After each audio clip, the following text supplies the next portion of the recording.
Hey, honey, how was your trip to Menards? Awesome. The Menards bag sale is back. Oh, what's the bag sale? You grab a bag in store and save 15% on everything you can fit in the bag.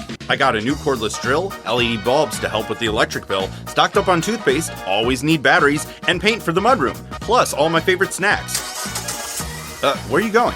Menards, we're out of cleaning supplies. Hurry in! Grab a bag in store now through January 14th. Get 15% off everything you can fit in the bag. See store for complete details. The friendship is sharing deal. Because I want one of your McNuggets. And I need some of your Quarter Pounder. There's a deal for everyone at McDonald's. Get one favorite like 10-piece chicken McNuggets, a Quarter Pounder, or a Big Mac and get another for just $1. Price and participation may vary. Valid for item of equal or lesser value. To get the Crime Writers on After Show right now, go to patreon.com/partnersincrime media. I'm Rebecca Lavoie, and this is Crime Writers On.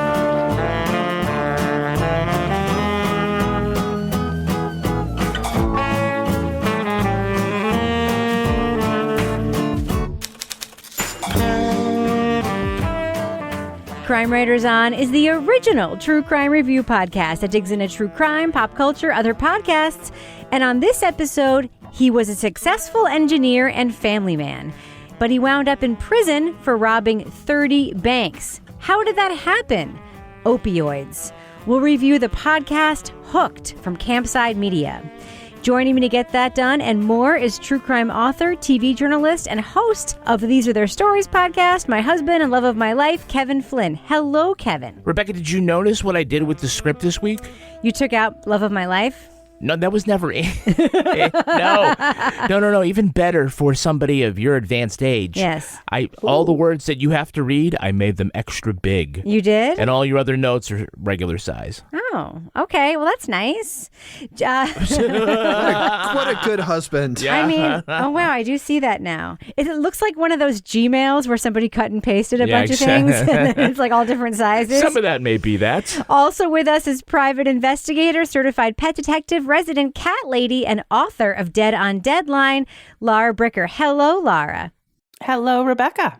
And finally, our resident doubting Thomas, author of the City Trilogy of novels, host of Strange Arrivals, and our Patreon Deep Dive Book Club podcast host, Toby Ball. Hello, Toby. Hi, Rebecca. Well, Kevin, we have something to start the podcast this week. One of my favorite features that we sometimes do. Do you want to go ahead and announce that right now? Yes. True Crime Update. Okay, so we're going to do this quickly because we're going to talk about it more on the after show for our Patreon members. But all right, there was some big news this week associated with my favorite podcast of 2021 and perhaps my favorite true crime podcast of all time. Murdoch Murders? No, related to the podcast Suspect. Now, this is from the Seattle Times. It was a front page story last week. Emanuel Fair, who was the subject of the investigation and trials related to the murder at the center of the podcast Suspect, is now suing King County plus a cop plus the prosecutor because of his wrongful jail time, he says, because of their aggressive prosecution of him, because he was incarcerated for 9 years. Right. And then later tried twice and then not convicted. So it's like a speedy trial kind of complaint? So here's what the complaint says. Because you can't be wrongfully convicted if you weren't convicted, right? Okay, so the complaint contends police and prosecutors botched the probe and wrongly targeted him because he was a black man with a criminal record. Believe that, yep. Despite evidence implicating Arpana Janaga's then neighbor, who is white. Yep. After zeroing in on Fair because of his race and rap sheet, investigators relied on cherry-picked DNA evidence while disregarding other genetic findings and suspects as part of a, quote, gather facts that fit the theory strategy, the suit alleges. The result, it claims, was a biased probe that caused Fair to be arrested and charged without probable cause for a murder he did not commit. Then, due to, quote, inexcusable delays in Fair's trial and a prolonged pretrial detention, he spent more than 9 years in King County Correctional Facility as an innocent man in conditions of inhumane confinement that are well known to have a detrimental effect on mental health. So basically, the suit says he was in jail for longer than anyone had ever been in that jail. Mm-hmm. And he's going after the prosecutor, the cop, and the county. Sounds like he's got a basis of a solid case. So you guys all listen to the podcast. Do you have thoughts about Fair's lawsuit? Laura, what do you think? Good for him. I'm pretty excited about this. So I want to know if his friend Macklemore is, how he feels about this as well. But good for him, because that case really pissed... fucking awesome. Anyway, no, I feel like that case was so blatant in terms of the other guy, like, taking off for Canada. Yeah. And, like, what the fuck? And, like, oh, but we're going to focus on this guy. It was maddening to listen to. So I can only hope that, like other podcasts that we've listened to where there's been such a clear-cut case of the wrong person being targeted, like Curtis Flowers, and other cases where eventually we do get this vindication where the person, gets some relief in the justice system. I hope that happens here. But yeah, that makes me happy. I mean, I will happy walk for that, not rage walk. What do you think, Toby? My first reaction is I hope he doesn't own like a car junkyard, because the only other person I know of who sued a county for that kind of thing ended up having a dead body on his, right? Isn't that the whole Steve Avery thing? Yes. Oh, I thought you were talking about Frank Carlson. Same thing. And you know something? Oh, yeah. Do you know that the person who made Making a Murderer was actually a story consultant on Suspect? I don't know if you know that. Oh, really? Yeah. Yes. So my question is, so is this happening sort of concurrently or roughly concurrently with the podcast, or did the podcast actually have some effect on this? Well, it's funny you should mention that, Toby, because in 2 days, Crime Writers on After Show, in which we will unpack this a little more, I happen to talk to someone who knows a little bit more about this than we all do. And I'm just going to drop a little clip here to let you know who I'm talking to. My name's Matt Scher. I was the host of Suspect, which came out in August of 2021. And I am also the co-founder of Campside Media.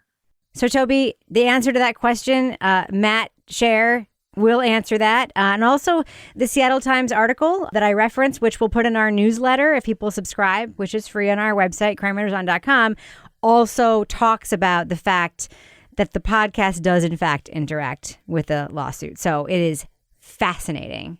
Kevin, are you thumbs up or thumbs down on this lawsuit? I don't want to be called as a juror, so maybe I'll just... I think it's a good idea. I think until there are consequences for, bad actions and stuff like this is going to happen. Well, as I point out to Matthew in our conversation that you'll hear in the after show, we're about to review a podcast in which a man spent 8 years in prison for robbing 30 banks, right? Yes. And he was white. So there's that. All right. So I think we should get on to our review for this show, shall we? Let's do it. That went a lot easier than I thought it was going to be. I mean, I'm not threatening anybody or putting a gun in anybody's face. I'm just taking a little bit of money. And I mean, I hate to say this, but in some respects it was kind of fun. Tony Hathoway was one of the country's most prolific bank robbers, having pulled off 30 holdups in the Seattle area in a year. He refined his get-in, get-out technique until a police task force dedicated to hunting him finally caught him in the act. I remember walking out, and all of a sudden I just had somebody running at me with a gun in my face, and they were coming out of behind trees and cars, and it was crazy. But how did Tony go from being a successful aviation engineer to a successful bank robber? After a painful injury, Tony was prescribed oxycontin. It fueled an addiction that led him to homelessness, desperation, and a crime spree. And this exact thing, the slippery slope Tony was on, it was happening all over America, in places that had never seen widespread drug addiction. Addicts were suddenly everywhere, hidden in plain sight.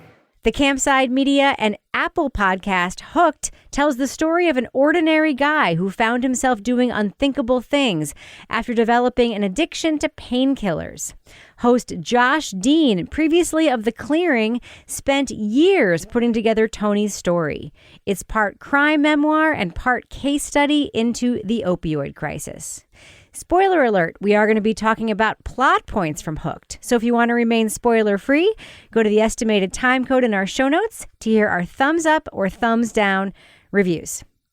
So Toby, is this a true crime podcast? You sent me a note about that, and I'm just curious to know your thoughts. It feels like it's about maybe a third true crime podcast and then 2/3 a narrative about this guy's, experience with opioid use disorder. And that's not necessarily a criticism, which I 100% wholeheartedly encourage people to listen to it, because there's a huge opioid use epidemic in our country. Like this is a huge story. I mean, I'm not watching a whole lot of TV and stuff, but I just don't know how a story about a guy who suffers from this and what his life becomes. And I think it's not atypical of, people who suffer from opioid use disorder. Yeah. So, Laura, what do you think? Because what Toby said is true. I mean, this really is about a father and a son and their substance use disorders and, everything that comes with that. But the in, as Josh tells us at the beginning, is he was looking to do a story about a successful bank robber. And Tony was like, well, I robbed 30 banks, so maybe you should do the story about me. Do you think that this podcast, could it be sold about, like, I want to do a podcast about a guy who used to be an engineer and then fell into this hole?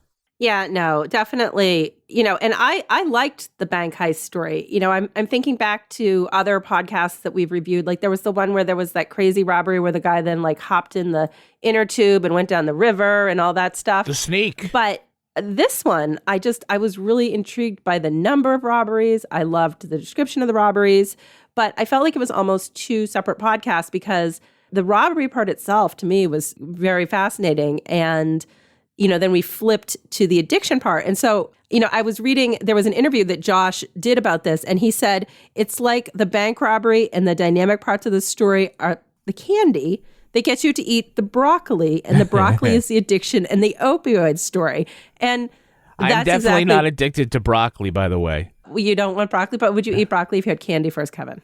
Maybe. Okay, or candy on your broccoli. So, yeah. So it's definitely like two separate podcasts. And I did kind of in the beginning when one of the earlier episodes where there was kind of a long sort of sideways into how did oxycontin come to prevalence and how did this happen? And I was like, oh, okay, I see where this is going. But I think it was a really good portrait of how somebody gets into addiction. It's just, I can't lie. I kind of love the bank heist part of it as well. So perhaps I like the candy too. Yeah, we've had several great podcasts that are like this. They are a true crime wrapped around a larger societal issue. And I think this is probably the first time we've done something so explicit about addiction and the opioid crisis. But, while Josh said that he was originally looking for, a bank robbery or a crime story and kind of fell into this, in the last episode, we hear that the reason Tony finally said yes to somebody, because a lot of people have been, reaching out to him to do a crime story. He said yes to Josh because he thought it would also be something more than that. And that's, I think, what we got. I probably, if I wanted to spend more time cataloging, whether it's 50-50 or 60-40 on the crime or the addiction story, I think it doesn't matter because the addiction story is a crime story. Well, I will say one thing, and this is a criticism of the podcast, because I just spent a bunch of time working on a project where I work, Death Resulting, which is a new angle on the story, which is about a law that basically prosecutes people for murder when they share drugs with someone and that person dies, whether they're a dealer or not. And that felt like a new angle to me, to the team, and that's why we did that story. My major criticism of this podcast, if I have one, is that to me, the path to the use disorder story, I injured myself, I got pills from a doctor, I went to a pill mill, and then I eventually went to heroin, and my life got ruined and I lost my job. I honestly do feel like that is a familiar and common story. The bank robbery part, it's new, it's the hook. But it's also, honestly, I learned more, honestly. Like, whenever I hear a story, like I always want to learn something. Like, what do I learn? I didn't learn a lot from that part of the story. You mean the gateway into the drug? Yeah, because that is the point, is that it's common. But I do feel like it's been reported. I mean, I don't feel like that was particularly new, that but part of it. Smoking heroin with your son. That was interesting. Toby, do you know what I'm trying to say? Like, I do feel a lot of time was spent on something that we know, and maybe less time was spent on the parts that maybe we haven't heard or don't know, the more interiority, and then also the consequences or the actions that we haven't heard before. If that makes sense, like the codependency stuff was rough and hard. And I I'm not sure it was labeled as codependency and rough and hard, and it was fleshed out quite a bit. But like a lot of time was spent telling me stuff that I do feel like we know, if that makes sense. Yeah, I mean, it's hard for me to figure that out just because in my day job, like I've spent the last 8 months or so, like sort of researching the life courses of people in this one city with opioid use disorder, largely through de-identified police reports. So I've been sort of immersed in this for a while. And, the way I was thinking about it was, how does this story, how does it compare to, these basically like 80 stories that I've looked at for, commonalities and things like that. And how did this story kind of match up with that? And so is it representative of a typical case? And in some ways it is, in some ways it isn't. Yeah. I think what's kind of unique about him, I think, is this bank robbery thing. I mean, that's not, a lot of stuff is like sort of more petty crime, shoplifting, things like that. The idea that he's going to keep hitting these banks, even though he's not getting much money and it's high risk, obviously, I thought was pretty interesting. But I hear what you're saying. It's a little bit hard for me to figure out, what do I know just because I've been like sort of immersed in it, and like what would like a person at large know. But I do feel like there's a lot of people who I know who probably aren't too aware of what the reality of opioid use disorder is, and the fact that, in fact, the people with it are essentially sick all the time unless they can get the drug. It's not that we're constantly like, as we heard, having fun and, getting high all the time. It's like, no, you're like suffering constantly unless you can get something to relieve it. Laura, I kind of thought the bank robbery thing very much paralleled Tony's job. Mm-hmm. What I thought was super interesting was we heard that he didn't have a college degree, but he ascended into this job where he was essentially leading an engineering team designing airplanes, which, by the way, kind of scares me a little bit. I'm like, that being said, I was like, Boeing, hey, I would like to think that the person who designed my airplane had an advanced degree, but hey, maybe he's super genius. That's cool. But that being said, it also reminded me, like, he's a very highly skilled, highly intelligent person who's like, here's a really efficient way to get $2,500 that isn't stealing $100 from 25 different people, right? Yeah. But we also got this very much root talky how-to about robbing these banks. Those are the parts of the podcast that are very dynamic. What did you think about that part of the storytelling? I loved it. I loved that he was so forthcoming about it, and he was like kind of just nonchalant. Well, yeah, and then I got this shirt, and it like had eye holes, and I could like have it down and then pull it down over my head at the last minute, and like, how he went in the bathroom in one of the heists and sat there for a while before he went back out. And I liked when they went out and actually went to visit locations, like, oh, here's the bank he robbed that's no longer there because it got leveled. It's gone. I'm gravely disappointed that we just drove all the way down here, and the one bank we really wanted to see has now been leveled. It's a hole in the ground.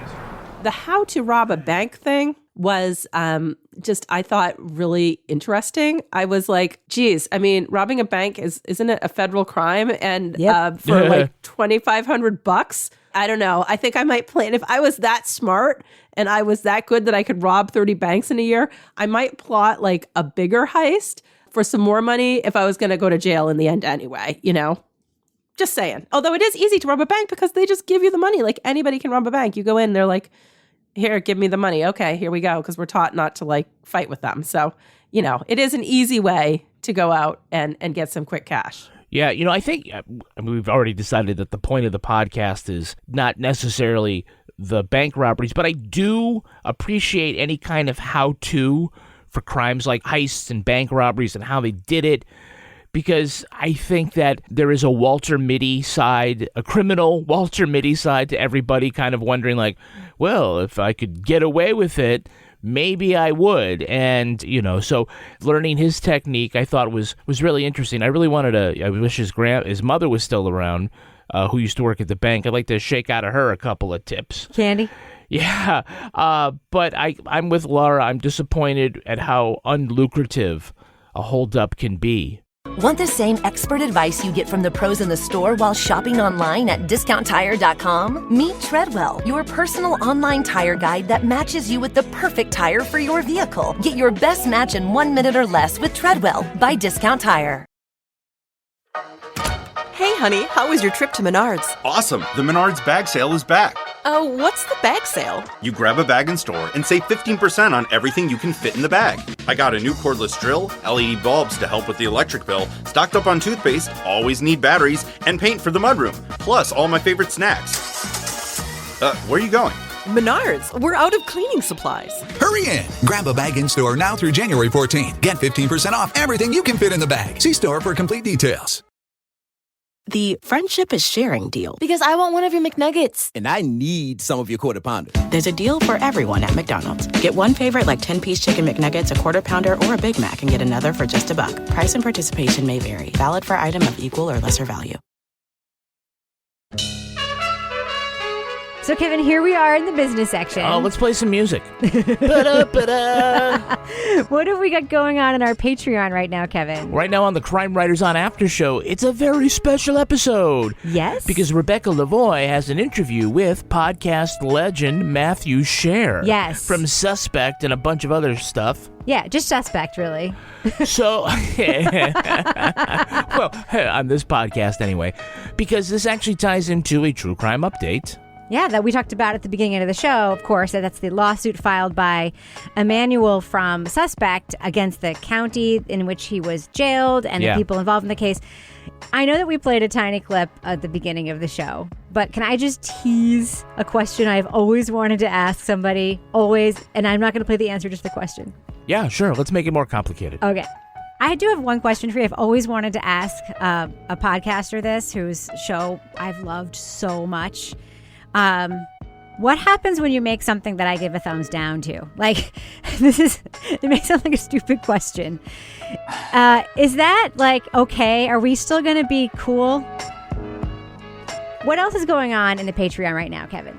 Well, we've got a new episode of Married with Podcast out.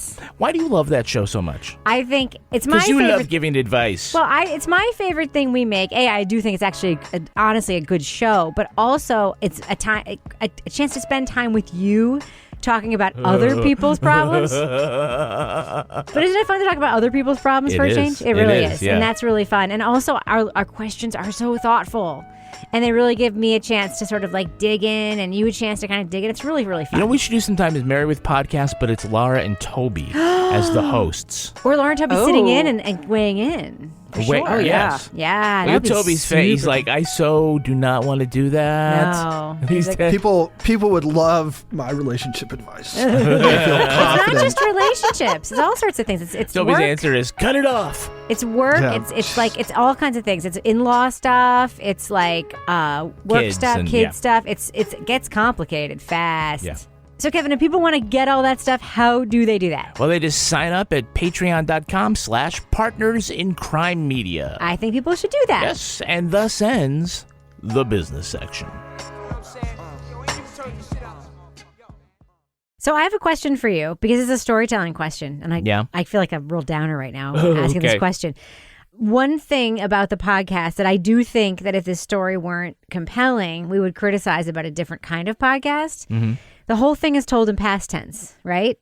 So we were told at the beginning that Tony's out of prison. The reason this tape sounds so sketchy is because it's a patchwork of interviews. Some of them have been collected while Tony was in prison. Some of them have been collected afterwards. Yep. And my new interviews with Tony now that he's out, right? Yep. So we know that he's out and we know that he's fine enough to be driving around and telling these stories, and all these stories are told in the past tense. The one thing that's missing for me in all these robbery TikToks and all these stories is any kind of suspense. And that is, I felt it so like starkly, because any kind of robbery heist story is supposed to, I don't know, you're supposed to feel, especially when the cop, by the way, the cop is such an interesting character. Yeah. The guy with the southern twang. That was one of the funnest things you could do, is chase bank robbers. It was the really, the good guys and the bad guys, the cops and the robbers. You're supposed to feel like, is he there? Is it going to happen? And the sort of lack of suspense because the outcome is just so plain. I thought there was just some structural problems. I guess with that. I would slightly disagree. I thought that there was some suspense in the storytelling about the last case. And you know that he's going to get caught, but there's there's this van, and is it really, you're trying to build something into it because you can't have it both ways. You can't wonder whether or not he's ever going to get caught. Well, it's okay to know he's going to get caught, but the whole past tense thing, though, is like, it is hard to tell. It's hard to do it that way. Yeah, I think that the whole conflict and mystery around it ends up being the story of Tony and Connor's life of addiction because, we just watch, how low could they go? And eventually, I've got an idea. How about we rob a bank together? So, Toby, do you think Tony ultimately is a sympathetic character? That was kind of a tough one for me because he makes some decisions that I think I would have a hard time making, particularly concerning his son doing time while he stays out. Like, I guess somewhat like, I'm going to make money, so when you come out, we'll have some money. But that's not, in fact, sort of what happens. I don't know. I mean, it's tough because it's not uncommon.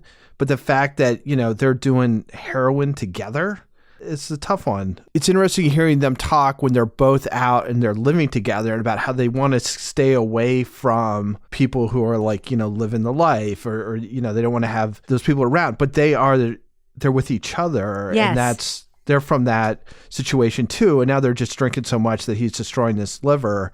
And that takes some heavy drinking for that short period of time. I mean, holy moly. Yeah. It feels like, although I don't think he was doing his liver any good with the fentanyl and stuff to begin with, it's hard. But I feel like the smart thing in that situation is to separate for a while. If you're trying to isolate yourself from that stuff, you can't isolate together when your whole history is tied up in this. Like I learned it from watching you, Dad. I learned it from watching you, son. I mean, I was very surprised that the word codependent wasn't used a single time in this story because this is maybe the most on its face definitive codependent relationship I've ever heard or seen a story about, right? Like, Dad is prescribed medication. Dad becomes hooked on the medication. He then goes to pill mills and all this, and he's running out of money. And then he walks in on his son smoking heroin, and the son is like, "You want to try this?"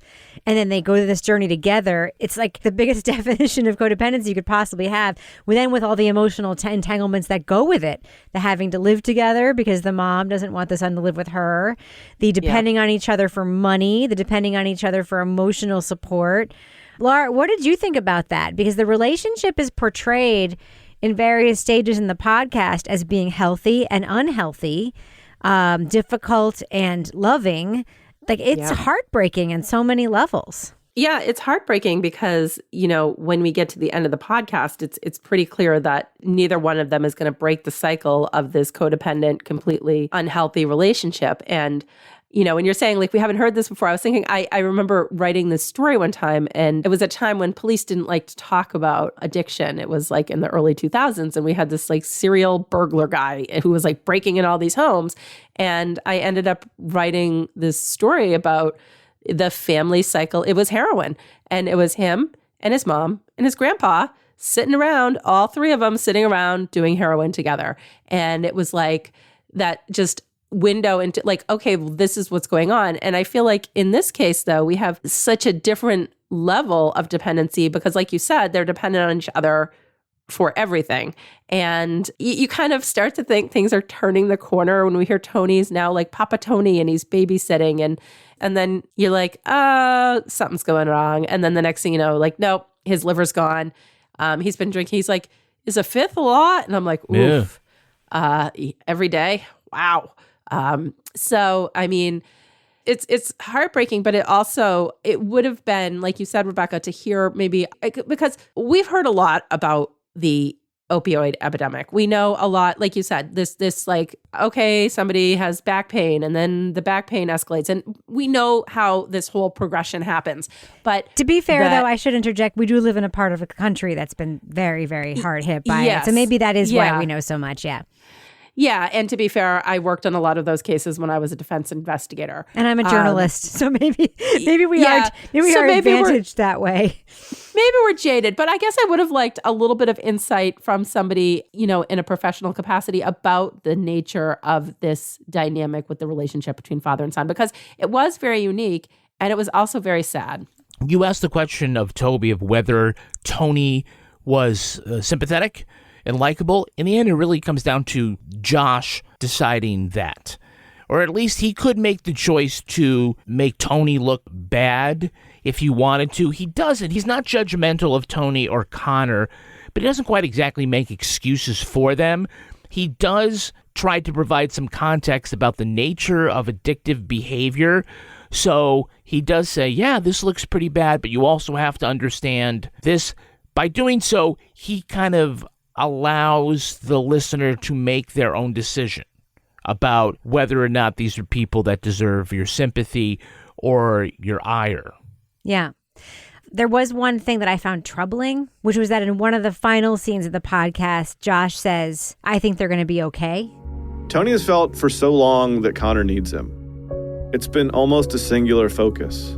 He just knew that he was the key to saving his son.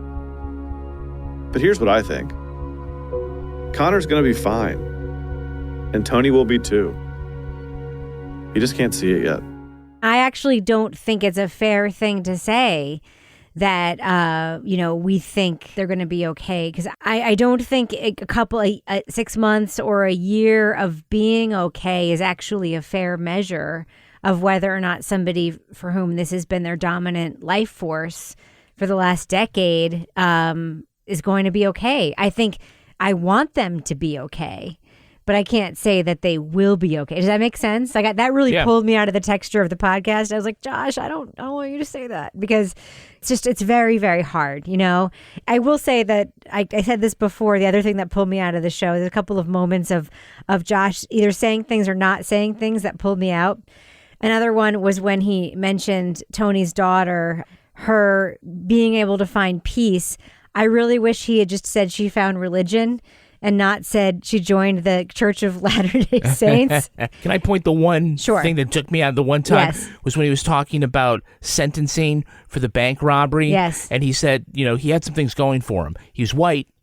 And we all know exactly what he's talking about. Yes. And he didn't provide any context for that. But it's also kind of like, I guess maybe you don't. He did the same thing with the everyone in this lobby has earrings and is a thug. Yeah. And I'm like, and he said, ouch. Yikes. That guy was an asshole, yeah. No, that guy was racist. No, he said, quote, that guy sounds like an asshole. But that guy actually sounded like a racist. And that one thing this podcast didn't address directly head on, which we saw with crack cocaine conspiracy, we addressed it in Death Resulting. This opioid story cannot be told without telling the story of the crack epidemic and how it was just treated completely differently. Mm-hmm. I mean, that is, to me, a glaring missing piece that should have been just addressed somewhat, So, Laura, you have thoughts about the relationship between Josh and Tony. What are your feelings there? Well, first of all, I think of Josh as when I listen to him, I'm like, he reminds me of Dan Taberski, and I love that because a lot of the delivery and a lot of the dynamic. So a lot of it reminded me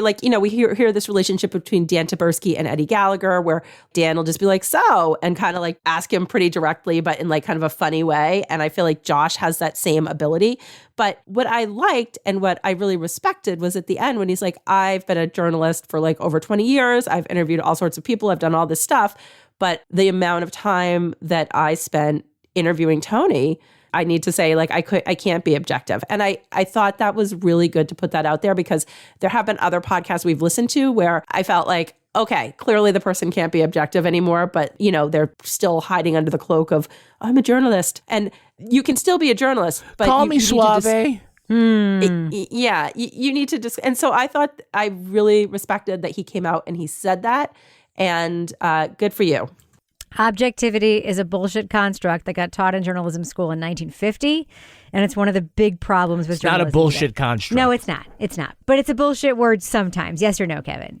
Yes. Want the same expert advice you get from the pros in the store while shopping online at discounttire.com? Meet Treadwell, your personal online tire guide that matches you with the perfect tire for your vehicle. Get your best match in 1 minute or less with Treadwell by Discount Tire. The friendship is sharing deal. Because I want one of your McNuggets. And I need some of your Quarter Pounder. There's a deal for everyone at McDonald's. Get one favorite like 10-piece chicken McNuggets, a Quarter Pounder, or a Big Mac and get another for just $1. Price and participation may vary. Valid for item of equal or lesser value. Hey, I'm Ryan Reynolds. At Mint Mobile, we like to do the opposite of what Big Wireless does. They charge you a lot. We charge you a little. So naturally, when they announced they'd be raising their prices due to inflation, we decided to deflate our prices due to not hating you. That's right. We're cutting the price of Mint Unlimited from $30 a month to just $15 a month. Give it a try at mintmobile.com/switch. $45 up front for 3 months plus taxes and fees. Promo rate for new customers for limited time. Unlimited more than 40 gigabytes per month. Slows full terms at mintmobile.com. All right, so let's do what we do. Let's let our listeners know, should they check out Hooked?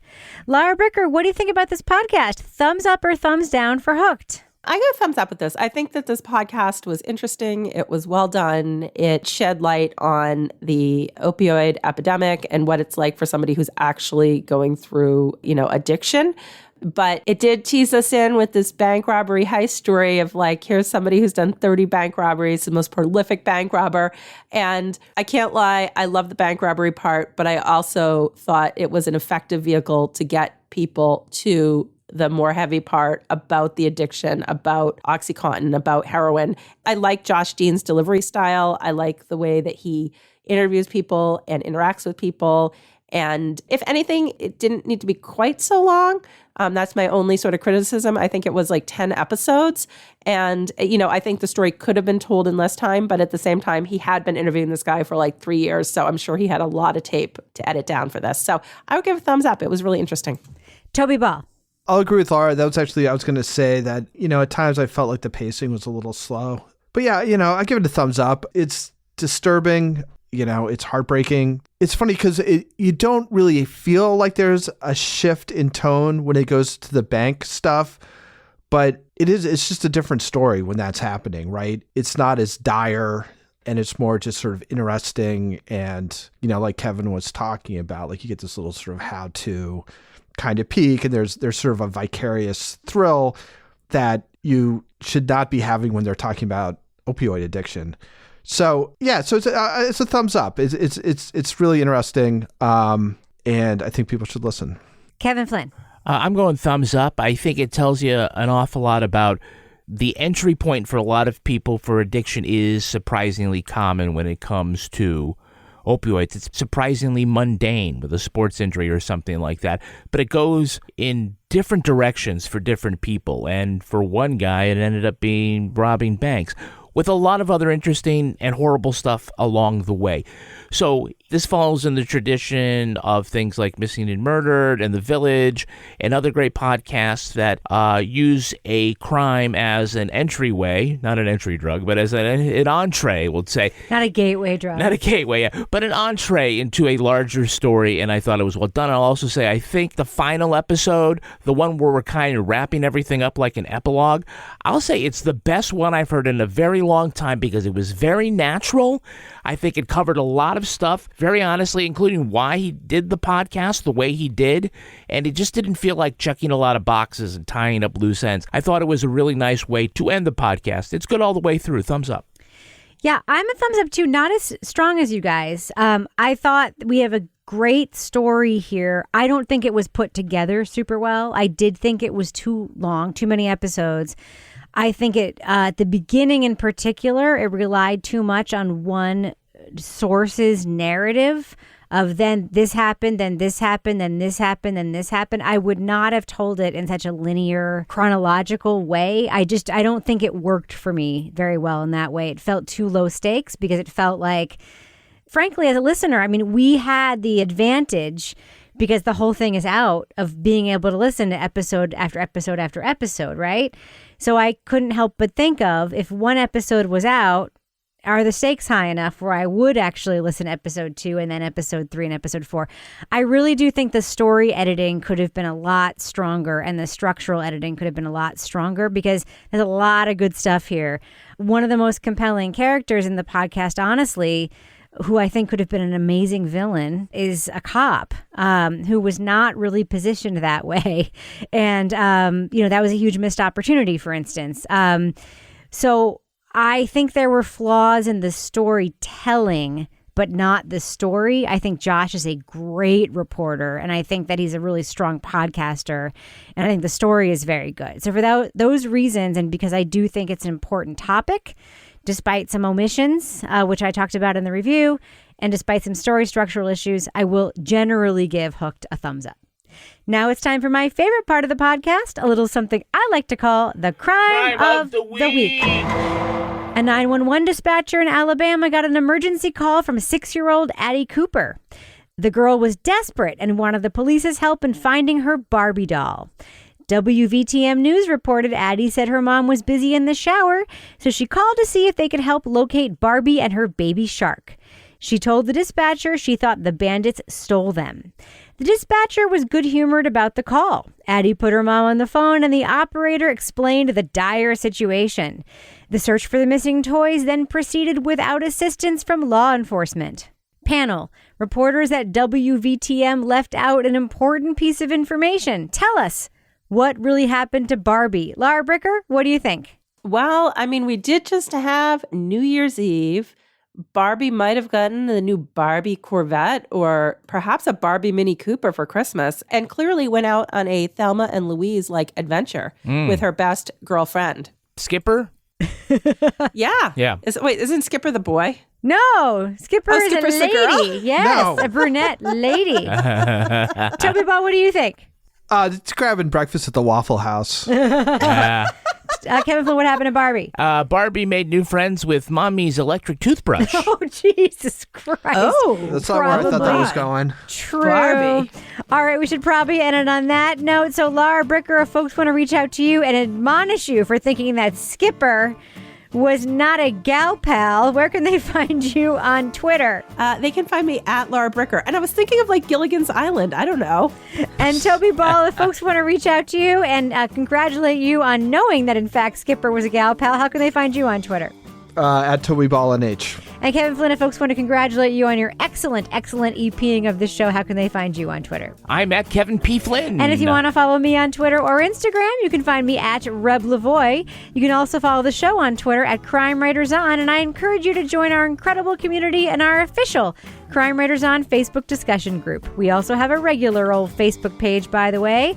Support the show at patreon.com/Partners in Crime Media. You'll get the Crime Writers On after show, Married with Podcast, Laura Bricker's Leave It to Bricker podcast, and Toby Ball's Deep Dive Book Club podcasts. Our theme song was composed and performed by Ty Gibbons. Our line editor is the handsome Olivia Burdett. The executive producer of this program is Kevin Flynn. This show was recorded in the Yoga Loft above the Bodega in Bay St. Louis, Mississippi studio, otherwise known as Studio C, the closet in our New Hampshire basement where we practice making robbery masks out of old T-shirts. On behalf of all the crime writers, thanks so much for listening. We will catch you later. I would love you to save these as Business Section 1 and Business Section 2. No, A and B. 1 and 2. Because our shows are A and B. She's doing 1 and 2. I prefer 1 and 2. The actual fun. All right. I'm the one who gets her files, so. Okay, whatever. How about Alpha and Beta? Laura and Toby are texting each other right now, but Mom and Dad are fighting. How about heads and tails? Yeah. Oh, my God. By the way, the next review is going to be super tight and short, okay? You say so. That's what she said. All right.